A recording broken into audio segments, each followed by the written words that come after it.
नमस्कार, मंडल news bulletin में आपका स्वागत है। आइए पेश करते हैं आज के प्रमुख व मुख्य समाचार। अब तक अगर आपने मंडल न्यूज के चैनल को लाइक व सब्सक्राइब नहीं किया तो अभी लाइक व सब्सक्राइब करें।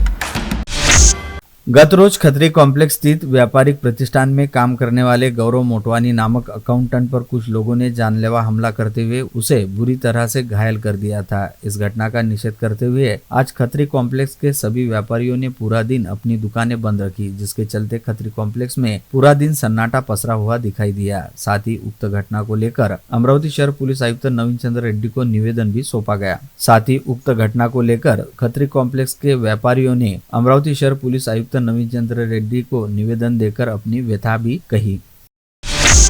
मार्डी में अपना आश्रम चलाने वाले गुरु बाबा के तौर पर विख्यात सुनील कावलकर के खिलाफ गत रोज उसके ही आश्रम में रहने वाली एक महिला ने अश्लील कृत्य करने और आपत्तिजनक वीडियो बनाने का आरोप लगाया था, जिसके चलते कुर्रा पुलिस ने दुराचार का मामला दर्ज करते हुए इस बाबा को नामजद किया था। लेकिन अपने खिलाफ मामला दर्ज होने की जानकारी मिलते ही ये बाबा फरार हो गया था, जो अब तक पुलिस के हाथ नहीं लगा है। ऐसे में कुर्रा पुलिस इस बाबा की हर ओर सरगर्मी से तलाश कर रही है। इस पूरे मामले को अपने आप में बेहद गंभीर बताते हुए एसपी विशाल आनंद ने कहा कि आरोपी को खोजने के साथ साथ पुलिस उसके मोबाइल की भी तलाश कर रही है, ताकि उस मोबाइल में रहने वाले शिकायतकर्ता महिला के आपत्तिजनक फोटो व वीडियो को आगे सर्कुलेट होने या फिर सबूत मिटाने के उद्देश्य से डिलीट किए जाने से पहले अपने कब्जे में लिया जा सके। इसके साथ ही गुरु बाबा उर्फ सुनील कवलकर के खिलाफ इससे पहले भी आपराधिक मामला दर्ज रहने के बावजूद उसके खुलेआम घूमने को बेहद गंभीर बताते हुए एसपी विशाल आनंद ने कहा कि ताजा मामले के साथ साथ वे खुद पुराने मामले की तफ्तीश करेंगे और जल्द ही गुरु बाबा नामक इस आरोपी को पकड़ लिया जाएगा। ये मैटर बहुत ही गंभीर है। फिरियादी जो पीड़ित महिला है, उनका ऐसा आरोप है कि आरोपी ने जो है इनका आपस में कुछ अश्लील वीडियो वगैरह रिकॉर्ड करके आरोपी के मोबाइल में रखा है, ऐसा उन्होंने आरोप वगैरह किया है। पुलिस हमारी तरफ से हम इस चीज़ को वेरीफाई भी कर रहे हैं, और क्योंकि अभी तक आरोपी हमारे ताबे में नहीं है, इसी वजह से ये जो संबंधित मोबाइल फ़ोन जो भी है वो भी हमारे हाथ अभी तक लगा नहीं है। आरोपी को अटक करना इम्पोर्टेंट है, और साथ में उसके यहाँ पे जो भी ये ऐसा है कुछ वीडियोज़ या फ़ोटोज़ वगैरह ऐसा कुछ है, तो उसको भी जल्द से जल्द हम जब्त करके एक तो उसको गुनहे के उसमें एविडेंस की तरह तो हम यूज़ करेंगे ही, साथ में ये किसी और के लिए यानी सर्कुलेट ना करे जैसा हम वो भी कोशिश करेंगे। वहीं दूसरी ओर अंधश्रद्धा निर्मूलन समिति के शेखर पाटिल ने इस संदर्भ में सभी लोगों से आह्वान करते हुए ऐसे भोंदू बाबाओं से दूर रहने की बात दोहराई। साथ ही कहा कि यदि खुद को बाबा बताने वाले सुनील कवलकर की झांसेबाजी का और भी कोई लोग शिकार हुए हैं तो उन्होंने आगे आकर अपनी शिकायत दर्ज करानी चाहिए। दोन महिलांनी बाबांनी दुष्कृत्य केल्याचे आणि फसवल्याची तक्रार अनिसकडे दिली होती। अनिसचा ते क्षेत्र नसल्यामुळे अनिसने त्यांना मार्गदर्शन करून पोलिसांकडे तक्रार करण्याचा सल्ला दिला होता। त्यानुसार त्या महिलांनी कुर्रा पोलीस स्टेशनला बाबाच्या विरुद्ध तक्रार दाखल केली आणि आता त्या बाबावर बलात्कार, फसवणूक व सायबर क्राईम या गुन्हा नोंदवून आश्रमाला सील लावण्यात आलेला आहे। अनिसतर्फे मी विनंती करतो आणि आव्हानही करतो की ज्या अशा फसवलेल्या बाया असतील, पुरुष असतील, तर त्यांनी समोर येऊन आपल्या तक्रारी दाखल कराव्या आणि या बाबाचं पितळ उघडं पाडावं। अमरावती लोकसभा निर्वाचन क्षेत्र के प्रत्येक तहसील और गांव कस्बों में मूलभूत सुविधा उपलब्ध कराने, लोगों की आवश्यकता के मुताबिक विकास काम होने के लिए भागदौड़ करने वाली सांसद नवनीत राणा के प्रयासों से अंजनगांव सुरजी तहसील में 1-2 करोड़ नहीं बल्कि 25.70 करोड़ रुपए के विकास कार्य किए जा रहे हैं। ग्रामीण क्षेत्र के विकास के लिए कटिबद्ध रहने वाली सांसद नवनीत राणा द्वारा इन सभी विकास कार्यों का भूमि पूजन ग्रामवासियों की उपस्थिति में किया गया। गत रोज स्थानीय बडनेरा मार्ग स्थित सिद्धार्थ मंगलम में माहेश्वरी महिला मंडल का पदग्रहण समारोह आयोजित किया गया था, जिसकी अध्यक्षता करते हुए दैनिक अमरावती मंडल के संपादक तथा राजस्थानी हितकारक मंडल के अध्यक्ष अनिल अग्रवाल ने कहा कि राजस्थानी समाज में माहेश्वरियों की संख्या सबसे अधिक है। ऐसे में माहेश्वरियों को राजस्थानी समाज का एक तरह से मुख्य आधार स्तंभ व चेहरा भी कहा जा सकता है। आज देश सहित दुनिया का ऐसा कोई कोना नहीं जहाँ पर राजस्थानी समाज का कोई व्यक्ति न रहता हो, लेकिन हम संयुक्त परिवार के मूल तत्व तथा अपने पारिवारिक संस्कारों से कहीं न कहीं दूर हो गए हैं, जिसका हमें कहीं न कहीं खामियाजा भुगतना पड़ रहा है। ऐसे में बेहद जरूरी है कि हम अपने मूल तत्व व पारिवारिक संस्कारों की ओर वापस लौटे तथा संयुक्त परिवार की अवधारणा को एक बार फिर साकार करें। इस अवसर पर माहेश्वरी महिला मंडल की नवनिर्वाचित अध्यक्षा सरिता मालानी व सचिव योगिता लड्डा के साथ ही सभी पदाधिकारियों व कार्यकारिणी सदस्यों को उनका पदभार सौंपा गया। लेकिन मैं अपने आप को उस भूमि से मानता हूँ जो भूमि राजाओं की है। आपने कभी सोचा कि हमारे प्रदेश का नाम राजस्थान क्यों है? राजस्थान ये शब्द कहाँ से आया है? राजस्थान ये शब्द आया है राजाओं से। राजाओं की भूमि यानी राजाओं का स्थान यानी राजस्थान, और हम हैं राजस्थानी, जिसका आप है एक अंग। और हम उस राजस्थान से निकले और निकलकर आए पूरे देश में। इस देश में ऐसा कोई प्रदेश नहीं, किसी भी प्रदेश का ऐसा कोई शहर नहीं और किसी भी जिले का ऐसा कोई गांव नहीं जहां राजस्थानी नहीं है। पूरी दुनिया में कोई भी हिंदू समाज ऐसा नहीं है जो पूरे भारतवर्ष में फैला हुआ है, वो केवल एकमात्र है राजस्थान। अब हम वहां से निकलकर क्यों सफल हुए, क्यों पूरे देश में फैले, और फैलने के बावजूद भी हम सफल क्यों हुए? तो हमारे तीन चीजें हमारे बारे में कही जाती थी। एक तो दान दया धर्म, दूसरा पारिवारिक संस्कार और तीसरा संयुक्त परिवार। एक दान दया धर्म, एक पारिवारिक संस्कार और तीसरा संयुक्त परिवार। तो क्या हम बदलते समय के साथ आधुनिक दौर में इनमें से किसी से भटके हैं? मुझे लगता है हाँ, भटके हैं। हम भटके हैं धीरे धीरे धीरे धीरे धीरे धीरे धीरे माइक्रो फैमिली की तरफ, छोटे परिवारों की तरफ, संयुक्त परिवारों से निकलकर छोटे परिवारों की तरफ हम धीरे धीरे धीरे धीरे आधुनिकता में भटके हैं। हमारे दान दया धर्म और पारिवारिक संस्कारों के मूल्यों से थोड़ा सा अलग हो गए।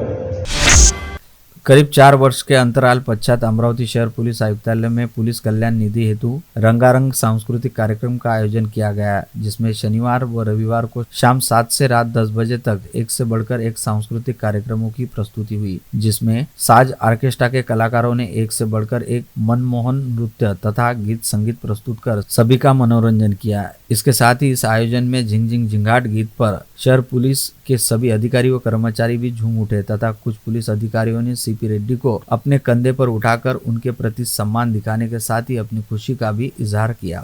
नमस्कार सर, नमस्कार। काय सेवा करू शकतो मी आपली? माझ्या मित्राने तुमचा रेफरन्स दिलाय. क्या बात आहे. तो म्हणाला तुला जशी हवी तशी इथे मिळेल. क्या तुम्हाला सांगतो, खरं सांगतो, पंचक्रोशीमध्ये आमची ख्याती आहे सर. फार दुरून दुरून लोक इथे येतात. म्हणजे तुम्हाला आश्चर्य वाटेल, पण लोक इथे एक न्यायला येतात आणि 2-2 घेऊन जातात. काय म्हणजे एक घरी एक ऑफिस मध्ये, मजाच मजा. दोन? तुम्हाला किती 2, 3, 4? नको एकच पुरे बस. आपलं काही जबरदस्ती नाही, तुमच्या बजेट प्रमाणे आपण चालतो. बरं मला सांगा, तुमच्या अपेक्षा काय आहे? अपेक्षा बघा, म्हणजे ती अशी दारात उभी राहिली ना की लोकांच्या मनाच्या काट वळलं पाहिजे. कशा पुलिस कल्याण निधि हेतु आयोजित इस 2 दिवसीय रंगारंग कार्यक्रम का आयोजन शहर पुलिस आयुक्त नवीन रेड्डी की संकल्पना से किया गया था और इस आयोजन में सीपी रेड्डी पूरा समय खुद सपत्नीक उपस्थित रहने के साथ ही उन्होंने आमंत्रित अतिथियों का बेहद गर्मजोशी से स्वागत किया। इन विशेष आमंत्रितों में दैनिक अमरावती मंडल के संपादक अनिल अग्रवाल सहित शहर के कई गणमान्यों का भी समावेश था। जिला परिषद के उत्कृष्ट शिक्षकों को जिला परिषद स्तर पर हर वर्ष आदर्श शिक्षक पुरस्कार दिया जाता है। इस वर्ष साल 2022-2023 के प्राथमिक विभाग के 13 और माध्यमिक विभाग के 1 ऐसे 14 शिक्षकों को सहपरिवार जीपा के सीईओ अविशांत पंडा के हाथों आज पुरस्कार प्रदान किए गए। मातोश्री विमलाताई सभागृह में सोमवार 29 जनवरी को दोपहर 3 बजे जिला आदर्श शिक्षक पुरस्कार वितरण समारोह की अध्यक्षता सीईओ अविशांत पंडा ने की। स्थानीय विद्याभारती महाविद्यालय में आयोजित जेम्स ट्रेंड फेयर 2024 का उद्घाटन पीडब्ल्यूडी की अधीक्षक अभियंता रूपा गिरासे के हाथों हुआ। इस ट्रेड फेयर का आयोजन विद्याभारती शिक्षा संस्था के अध्यक्ष राव साहेब शेखावत एवं विद्याभारती जेम्स की अध्यक्षा मंजिरी शेखावत के मार्गदर्शन में संपन्न हुआ। अमरावती मुंबई एक्सप्रेस सीएसटीएम मुंबई तक चलने की बजाय दादर रेलवे स्टेशन तक ही चलाई जा रही है, जिससे यात्रियों को असुविधा का सामना करना पड़ रहा है। पिछले अनेक माह से इस ट्रेन को दादर के आगे छोड़ना बंद किया गया है। इसके बावजूद जिले के किसी भी जनप्रतिनिधि द्वारा कोई कदम नहीं उठाया गया है। इस कारण शिवसेना उबाटा के सहसंपर्क प्रमुख प्रवीण हरमकर ने मध्य रेलवे मुंबई के जनरल मैनेजर को ज्ञापन सौंपकर अमरावती मुंबई अंबा एक्सप्रेस का दादर की बजाय सीएसटी तक चलाने की मांग की है। चुनावी प्रक्रिया में इलेक्ट्रॉनिक वोटिंग मशीनों ईवीएम के उपयोग न करते हुए बैलेट पेपर का उपयोग किया जाए, इस मुख्य मांग को लेकर भारतीय बौद्ध महासभा ने आज जिलाधिकारी के माध्यम से राष्ट्रपति को ज्ञापन प्रेषित किया। राज्य परिवहन निवृत्त कर्मचारी संगठन ने विविध प्रलंबित मांगों को लेकर विभाग नियंत्रक को ज्ञापन सौंपा तथा कर्मचारियों को न्याय दिलाने की गुहार लगाई। कर्मचारियों की लंबित मांगों की ओर प्रशासन व मुख्यमंत्री ने ध्यान केंद्रित नहीं करने से संगठन ने आज दोपहर 12 से 3 दौरान विभाग नियंत्रक विभागीय कार्यालय के सामने प्रदर्शन कर असंतोष व्यक्त किया। आज दोपहर एक पत्रकार परिषद में डॉक्टर गोविंद कासट ने जानकारी दी कि 15 वर्ष पहले गढ़चिरौली जिले में नक्सल विरोधी अभियान में शहीद हुए पीएसआई उपेंद्र गुलदेवकर व उनके सहयोगियों की स्मृति में गुरुवार 1 फरवरी की सुबह 10:30 बजे शहीद गुलदेवकर के कल्याण नगर स्थित निवास स्थान पर अभिवादन कार्यक्रम होगा तथा इसके पश्चात पूरे 1 सप्ताह विविध कार्यक्रमों का आयोजन भी किया गया है। राहत्या घरी त्या कुटुंबात त्याला श्रद्धांजली व्हायची, त्यामध्ये सैनिक मंडळी हजर, पोलीस मंडळी हजर आणि त्या श्रद्धांजलीकर कार्यक्रमानंतर उरलेल्या 6 दिवस विविध संस्थांमध्ये अंध, अपंग, मूकबधीर, अनाथ, कुष्ठरोगी, मतिमंद, इव्हन आपल्या दाजी साहेबांचं तपोवन, सध्या बाबा आंबेचं इथून 250 किलोमीटर दूर असलेलं आनंदवन, अशा विविध ठिकाणी कार्यक्रम, विविध ठिकाणी बालकांच्या स्पर्धा, विविध ठिकाणी त्यांना काय हवं नको त्याची आधी छानबीन करून वेळा ठरवून दिलेल्या वेळेवर तिथे हजर राहून कार्यक्रम घेणं। दादावाड़ी में पौष पूर्णिमा निमित्त राहुल भंडारी परिवार द्वारा दादा गुरुदेव पूजन रखा गया। इस अवसर पर अमरावती श्री संघ की ओर से बड़ी श्रद्धा एवं सुख शांति के साथ पूजा अर्चना संपन्न की। पौष महीने के तीसरे रविवार को बहिरम यात्रा में 1 लाख से अधिक भाविक श्रद्धालुओं ने हाजिरी लगाई। स्थिति यह थी कि सुबह 11 बजे से बहिरम बाबा के दर्शन हेतु मंदिर में श्रद्धालुओं की लंबी लंबी कतारें लगी हुई थी। साथ ही रविवार को बहिरम बाबा मंदिर परिसर में 50,000 से अधिक नारियल भी फोड़े गए। तेज रफ्तार दोपहिया वाहन ट्रैक्टर और एसटी से टकरा जाने से हुई दुर्घटना में दोपहिया सवार एक युवक की मौके पर ही मौत हो गई, जबकि उसका साथी घायल हो गया। उक्त हादसा रविवार की रात करीब 8 बजे शहर के बाहर राधा स्वामी सत्संग के पास हुआ। मृतक की पहचान अनिल उर्फ सोनू विनायक सुखदान और घायल की पहचान मंगेश ज्ञानेश्वर नेतनवार के रूप में की गई है। घटना के समय मृतक और घायल दोनों दरियापुर से मजदूरी का काम पूरा कर दोपहिया से माहुली गाँव जा रहे थे। पुलिस थाने में शिकायत देने की वजह से 4 आरोपियों ने एक 38 वर्षीय युवक पर तलवार और लोहे के पाइप से हमला कर हत्या करने का प्रयास किया। गंभीर घायल युवक के बयान पर पुलिस ने अपराध दर्ज करते हुए चारों हमलावरों की सरगर्मी से तलाश शुरू की है। अर्जुन जांदरावजी इंगोले हमले में गंभीर रूप से घायल हुए युवक का नाम है। बडनेरा शहर के 5 बंगला परिसर में रहने वाली 26 वर्षीय युवती ने अपने पिता जिला अस्पताल में भर्ती रहते घर में फांसी लगाकर आत्महत्या कर ली। इस घटना से परिसर में खलबली मच गई है। खुदकुशी करने वाली युवती का नाम कविता साकरे है। नागपुर अमरावती महामार्ग पर एक वाहन में निर्दयता पूर्वक ठूसकर गोवंशीय जानवरों को ले जाए जाने की जानकारी मिलते ही नाइट पेट्रोलिंग पर रहने वाली तिवसा पुलिस के दल ने तिवसा के पंचवटी चौक पर नाकाबंदी की और एक ट्रक को रुकवाकर उसमें लदे गोवंश को सुरक्षित छुड़वाया। यह कार्यवाही रविवार को तड़के 5 बजे की गई। इस कार्यवाही में 8 गाय व 5 बछड़ों का समावेश था। इन सभी जानवरों को ताड़पत्री के नीचे मुंह पर पैर बांधकर निर्दयता पूर्वक डाला गया था। वही इस मामले में मोहसिन कुरैशी, मोबिन शेख कुरैशी, चिराग अली इनको हिरासत में लिया गया। टवेरा गाड़ी में बेरहमी से मवेशियों को ठूसकर ले जाते हुए मोर्शी चांदूर बाजार रोड के रेलवे क्रॉसिंग के समीप गाड़ी पलट गई। इस दुर्घटना में एक गाय की मौके पर ही मृत्यु हो गई। अन्य 3 मवेशियों को मामूली चोट आने से उन्हें एरला के गोरक्षण में भेजा गया है। टवेरा का चालक वहां से भाग निकला। जांच पड़ताल के नाम पर एक बुजुर्ग महिला के साथ जालसाजी करते हुए उन 3 लोगों ने उसके पास से 60,000 रुपए के सोने के गहने चुरा लिए। यह घटना 27 जनवरी की दोपहर 3 बजे के आसपास राजापेट बस स्थानक के सामने घटित हुई। गरीबों को प्रसाद मिलने का झांसा देकर 2 अज्ञात लोगों ने एक महिला के पास से चांदी के गहने चुरा लिए। यह घटना 27 जनवरी की दोपहर कोल्हापुरी गेट पुलिस थाना क्षेत्र अंतर्गत घटित हुई। जानकारी के मुताबिक एक महिला अपनी घर की ओर पैदल जा रही थी। तभी रंगारी गली के पास 2 लोगों ने उसका रास्ता रोका तथा उससे बताया कि पास में ही गरीबों को प्रसाद मिल रहा है, जिन पर भरोसा रखकर उक्त महिला उनके पीछे पीछे मंदिर पहुंची थी, जहां पर गरीब दिखने के लिए उन दोनों लोगों ने महिला के हाथ से चांदी के कंगन उतरवाए और फिर कंगन लेकर भाग गए। विवाह का झांसा देकर एक युवती के साथ बार बार शारीरिक संबंध बनाते हुए उसे गर्भवती कर देने तथा बाद में विवाह की बात से मुकरते हुए किसी अन्य युवती के साथ विवाह की बात चलाने के मामले में गाड़ीनगर पुलिस ने मुन्ना तन्ने खान इनके खिलाफ दुराचार का मामला दर्ज किया है। वर्धा जिले के कारंजा घाड़गे में आज तड़के 4 बजे अचानक लगी आग में 4 दुकानें जलकर खाक हो गई। आग का कारण अब तक पता नहीं चल पाया। शहर के मुख्य मार्केट में नगर पंचायत के पूर्व नगर सेवक की मोबाइल की दुकान है। इस दुकान में अचानक आग लगने से अन्य 3 दुकानों में आग फैल गई, जिसमें संपूर्ण सामग्री जलकर खाक हो गई। 10 लाख से अधिक रुपए का नुकसान होने की प्राथमिक जानकारी सामने आई है।